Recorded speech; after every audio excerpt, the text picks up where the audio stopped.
Hello, students. You're welcome to Edubbey Global Solution. On today's episode of IGCSE Biology, we'll be looking at coordination and response.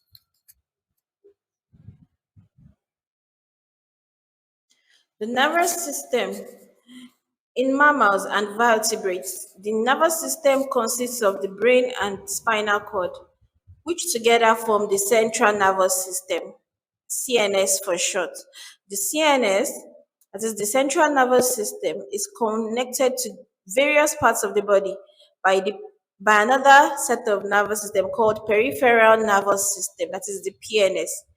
This is made up of nerves, which are collections of many long thin nerve cells called neurons. The body has a number of receptors which pass information about the environment to the central nervous system. The central nervous system is the coordinating center of the body. And like I said, it's made up of the brain and the spinal cord. It receives information in the form of electrical impulses and then directs in response in the appropriate effectors. These effectors could be muscles or glands. Nerves form part of the peripheral nervous system. True or false? True.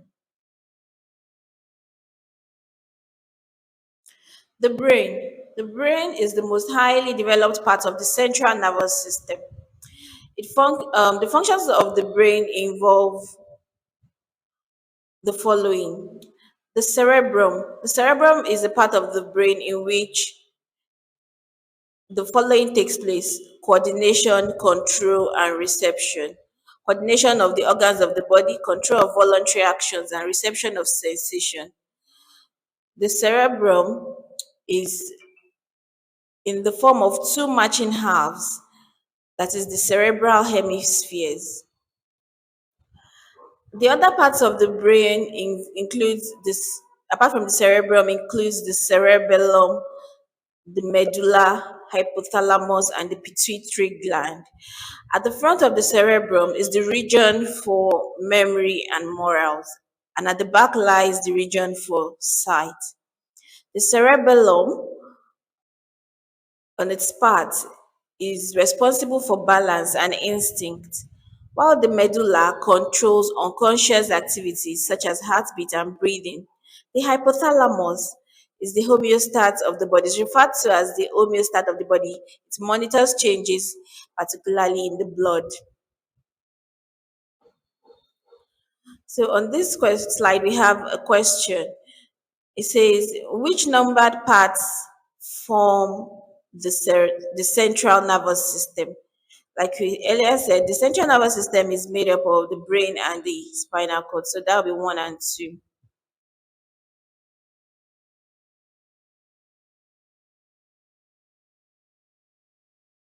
Moving on, neurons. Nerves are made up of neurons. Neurons, which conduct impulses from sensory receptors to the spinal or to the brain or spinal cord, are called sensory neurons. We have another set of neurons that direct impulses either to other parts of the brain or other parts of the spinal cord, and these are called relay neurons. Then we have neurons which conduct impulses from the brain or spinal cord to effectors, that is muscles or glands, and they are called motor neurons. To be clear, the effector carries out an action to deal with the initial stimulus, and this can be a muscle, for example, biceps or a gland, while the receptor is a cell or an organ that receives a stimulus and converts it into an electric impulse. So, to be clear, I have a question here. It says, effectors convert stimulus to electrical charges. Is this true or false? This should be false because we have stated it earlier that receptors are the ones are the cells that or organs that receives a stimulus and converts it into an electric impulse, while effectors serve as the action carriers, that is the response to the initial stimulus. Moving on, the sequence in which it works. So we have mentioned the receptors, the sensory neuron, the relay neuron, the motor neuron, and the effector. So it works in this sequence. I have some set of definitions here, and I'm going to try to drag the correct words into the boxes. You can say the first sentence says dash receives stimulus and converts it into an electric impulse. That will be receptor. The second statement says dash neuron carries impulse from the receptor to the central nervous system. That will be the sensory neuron.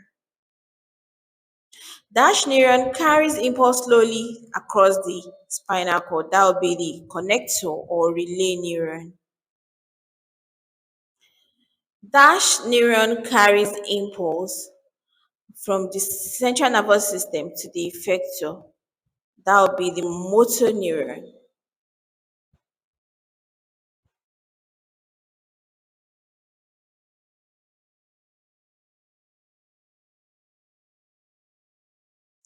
The motor neuron. So we have another question that says the structure that carries out the response to deal with initial stimulus is dash the effector.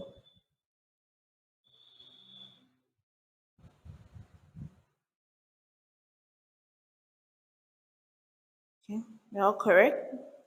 So this slide is showing us a diagrammatic representation of the receptor, the effectors, the sensory neuron, motor neuron, and the relay neuron. So we can see that the relay neuron is sited at the central nervous system because it is found between the sensory neuron and the motor neuron. The motor neuron is what sends messages to the effectors. The effectors here, located here, could be the muscles or gland. And we are made to understand that the structure of the neuron is well adapted to its function of carrying information.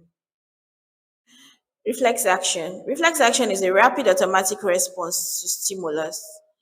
In emergency situations, the spinal cord can receive and transmit impulses to bring about rapid and often protective responses called reflex actions.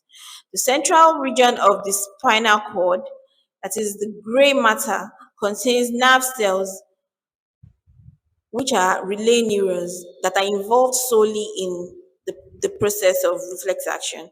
The nerve pathway involved in the reflex action is called a reflex arc. So I have some set of activities on my right side here, and these are examples. Some of them are examples of reflex actions, reflex. So let's try and see which ones are correct examples of reflex: swallowing, pupil reflex, knee jerk, coughing. So we got the four right. So four of these are reflex or involuntary actions. Synapse. In a living mammal, impulses always travel along a neuron in a certain direction. They are then passed on to another neuron, to another neuron, muscle, or gland cell. The end of the neuron is separated from the next cell by a tiny gap, and impulses can only cross this gap in one direction. So, this brings us to the definition of synapse. Synapse is therefore the junction between the end plate of one neuron and the dendrite of the next neuron. How it works: an impulse arrives at the synapse, that is the gap between a neuron, the end of a neuron to the beginning of another neuron. And at the end plate are tiny vesicles containing a chemical known as neurotransmitter. The neurotransmitter is released into the gap, and the neurotransmitter diffuses across the gap, and the impulse restarts on the other side When the neurotransmitter binds to correct receptor molecule. So we have a quick question here. It says dash ensures that impulses travel in one direction. So the answer is synapse. Let's check. Okay, we're correct. Moving on. We have another set of activity here that says which organ detects and coordinates the response to changes in internal body temperature? That will be the hypothalamus that is located in the brain. Correct. Sensory neurons conduct impulses from the brain and spinal cord to the muscles, from sense organs to the brain and spinal cord. Yes, that would be the correct option. Let's check. So we have a diagram here showing us someone's finger placed over a lighted candle. So it says the diagram shows a simple reflex arc, and then we have the label P. So the question goes thus: what's the function of the part labeled P? Okay, passing impulses to the effector. We can see the effector here. The effector in this case is the biceps of the muscle. So, and we know that they are the effectors. So, what neuron passes messages to the effectors? That would be the motor neuron passing impulses to the effector. The motor neuron passing impulses to the effector. Another question says, what is the function of the synapse? Is it to transport neurotransmitters by osmosis? Is it to release vesicles into the synaptic gap? Is it to allow impulses to travel in both directions? Is it to ensure impulses travel in one direction? This would be the correct answer. What is the sequence of neurons connecting a receptor to an effector in a reflex arc? The sequence will be the sensory neuron to the relay neuron, then to the motor neuron. Let's see if we're correct. Okay, that was correct.